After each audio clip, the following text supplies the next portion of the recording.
Hey everyone, Wanderbot here, and welcome back to Hand of Fate. So, it's been a bit frustrating with the whole getting killed by the Queen of Dust over and over and over again. So we're going to select this challenge, go to the deck builder. I'm going to switch out a couple of the encounters. Apparently, we've gotten our decks shuffled around somehow. Anyway, so I'm going to take out the Crucible because apparently the reward didn't work. Can't take out Goblins, much to my general frustration, and take out Twisted Canyon, because I don't like that one either. Because you hop in, you get a weapon, but it hurts. So let's go with Battle of Brooktop, Summoned, and Surprise Portal, considering I'd like to fill out as many of the red token cards as possible. And the more of those we get. Huh. I wonder what the icon is. I guess maybe ones that are already in? Not entirely sure. There's no... Oh, these are the new ones versus... Okay, whatever. And, equipment-wise, Mage's Mask. Let's... Oh, wait. It won't tell us what this is until we actually use it, right? Yeah, that's frustrating. Well, okay, so we've picked up... Fate's Folly, I don't want. We had that last time, and it was not so good. I'm not sure about Consuming Shame or the rest, but let's call that good enough and get on to the challenge, because realistically, the longer we wait, the more boring this is, and I'm sure you guys want to see me dying instead of just futzing with my inventory. And at some point, I might even have Shell come in here and build my decks for me, but that will be at a later point when I'm actually, good at this game and not just immediately terrible. So, looks like we've got kind of the standard distribution. I really can't wait till we've broken away from the Queen of Dust, because I'm really tired of the rock falls. They're probably the most frustrating of all of the encounters I've ever run into. Like, as frustrating as the Gorge is, at least with the Gorge, hello, Wife's Fury. Yeah, as frustrating as the Gorge is, at the very least you get an item. Anyway, Wife's Fury. So we get a token if we complete the challenge. While traveling through a small town, you're accosted by a furious woman who shouts at you from the door of her homestead. You there, you look like you can handle yourself. My husband was supposed to be home hours ago, and instead he's with his pals, drinking away all of our coin. They left the spoils of their latest job here. If you go teach them a lesson, you can take your pick. Well, let's go to the tavern and confront the husband. Now here's someone else with some sense. I could go crack his skull myself, but our dragon cow is birthing a litter and might burn the whole place down. Wow, who keeps a dragon cow? Anyway, we find the woman's husband. I get the feeling, Jack of Dust, so we're gonna have to fight this fellow. Well, let's see. You corner the woman's husband at the local tavern. He is busy having a drinking game with his friends. Let's threaten him. Oh boy. Well, failure probably means we fight him. Huge success probably means we just get to succeed. Failure. Had worse threats from my wife every day of the week. Well, time to murder this woman's husband. I don't think this is exactly going to be the best situation, but, well, let's hope that we still get the equipment as a result of this challenge, I think. Unfortunately, we're not very well equipped. That's a lot of bandits. Luckily, bandits, fairly easy to deal with as far as things go. Now, the one frustration is you're not actually invincible while you roll, but realistically, it doesn't make a whole lot of sense to have a game where you become invincible while you roll away. It'd be much better, if you ask me, if it is actually like this. I guess the other complaint is I can roll into an enemy and bring them with me, which is kind of super bad. I also kind of wish the character would prioritize dodging away from enemies instead, but I guess it would be kind of hard to program that. I've just had points where I've dodged behind an enemy. It's like, okay, if I'm behind you, you don't think you'd be able to hit me, right? If you notice there, I rolled into him and brought him with me as part of the roll. Oh well.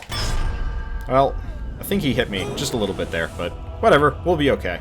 Because we haven't lost all of our food right off the bat, and potentially get some equipment.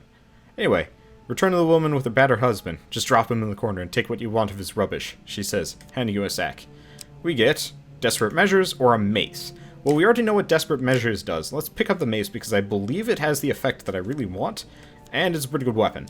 And we also get the token, which is great. Oh shit, goblins. Well, we're poor, so it doesn't matter. Oh wait, no, they just stole my... Oh, they just stole my mace. So this is this is a frustration. I really want this out of my deck because they... Oh, wait, no, this might not be the frustrating one. I've done this challenge before where it was nothing but trapped, except for I apparently still have my weapon. This is confusing, but I'm not entirely sure. Unfortunately, one of the other frustrations I have with this game is you can knock over an enemy and then not hit them while they're on the ground unless you have a special weapon effect, which is bothersome, because you know what? They're on the ground. You should be able to just whomp them, but no. It's not how this game works. Anyway, I can run over here, wail on these guys, and I'm actually getting food and gold for fighting them. So I guess they're not so bad as long as I can get in here and get the hits in. I'm just trying to get them because enemies, or goblins specifically, will escape from you in this game, which is kind of annoying because they can escape with your weapon. And I like my weapon. It's a nice weapon. We did make it out if there was some pretty good loot though, so I guess I will hold on to that one. Anyway, so we've got the Maiden. I am Meritha, the Forest Folk. My people have long helped mortals of this realm. What boon would you seek so we can get gold, supplies, or a longer life? Let's go with supplies, because supplies means food. And, well, that's 5 food. That's 1 food. So, now we're pretty well stocked, and, I mean, gold would be nice, but it's pretty easy to get gold in this game in a lot of cases. And extra health really just gives me 5 extra hit points. Usually I'm below max health anyway, so it doesn't really matter. This is a heck of a lot more linear than I thought. Okay, Bandit Camp.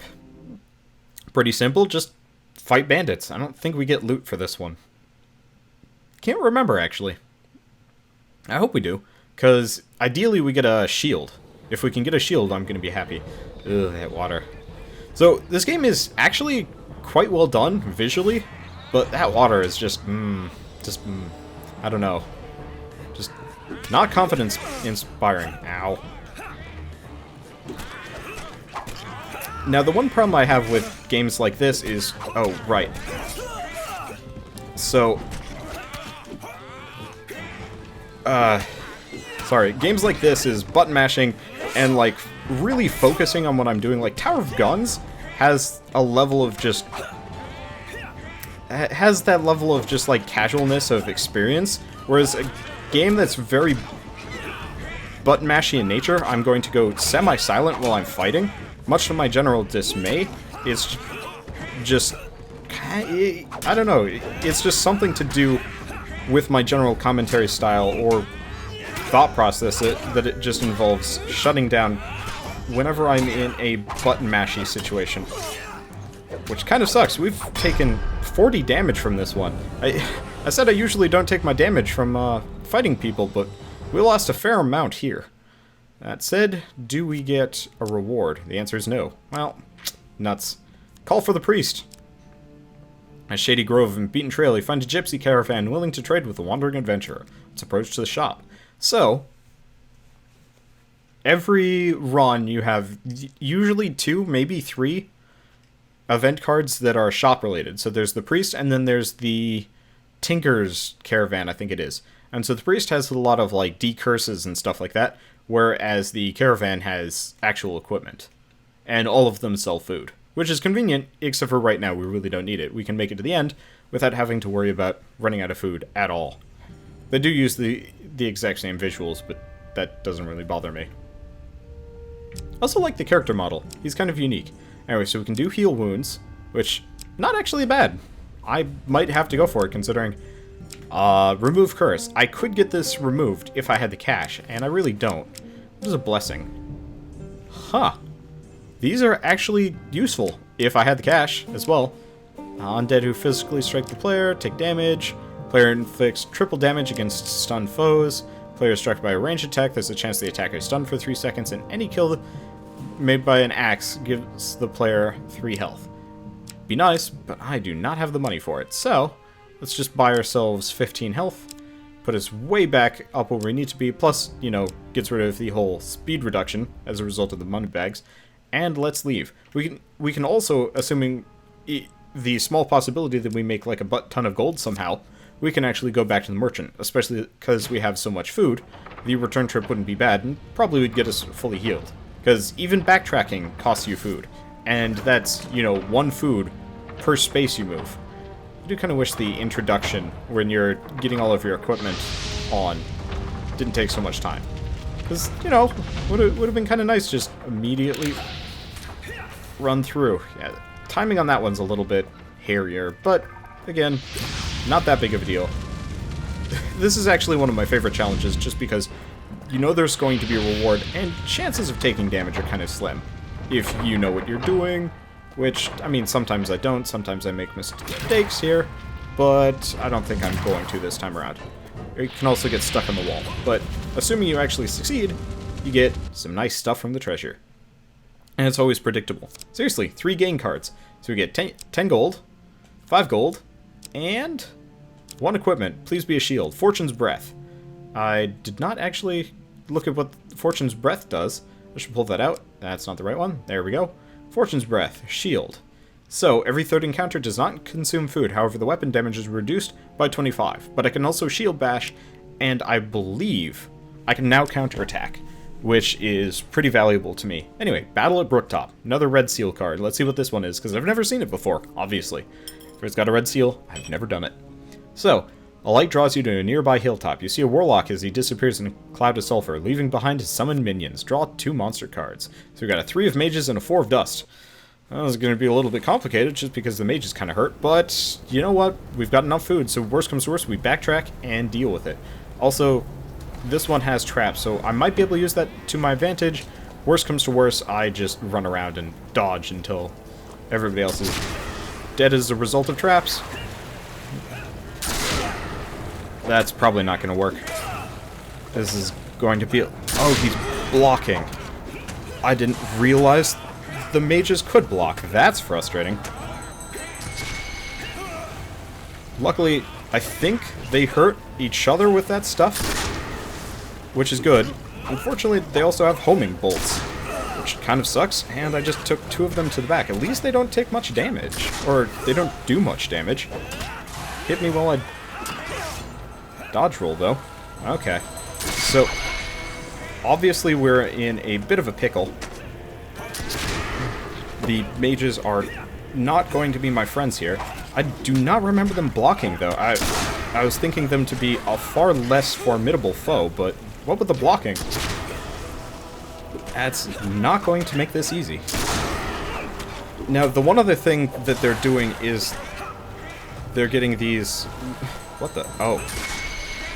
They're getting the orange symbol above their head. Yeah, we're probably going to want to... What the... Okay, apparently I can't block that anyway. So I was going to say, the orange symbol lets you block attacks. But I guess that doesn't matter. And... Okay, so the bandits do not get injured. There we go, that's what I wanted to do. So I can stun enemies with the shield bash. I'm also trying to dodge the homing bolts, but they home, and that frustrates me to no end. Okay, now everybody is dead except for the wizards. And apparently... Oh, nope. Not everybody is dead. Well, let's just stun this one and wail on him. This is Battle at Hilltop. Not my friend.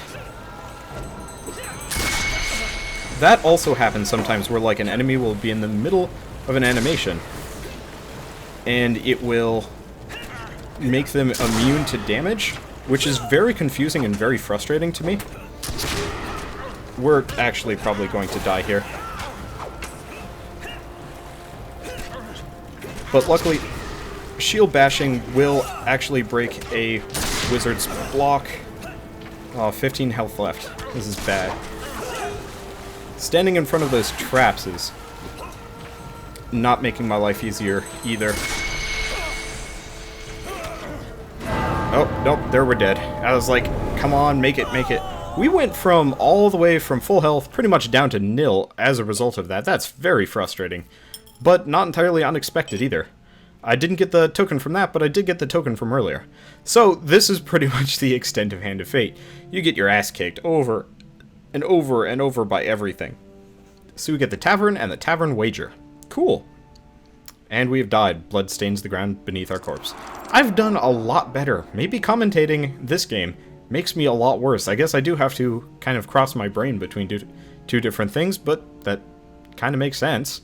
Commentating does require some amount of brain power. Anyway, so I'll see you guys on the next run of Hand of Fate, and we'll just continually throw our body at the bloodied gears of this horrifying deck of cards.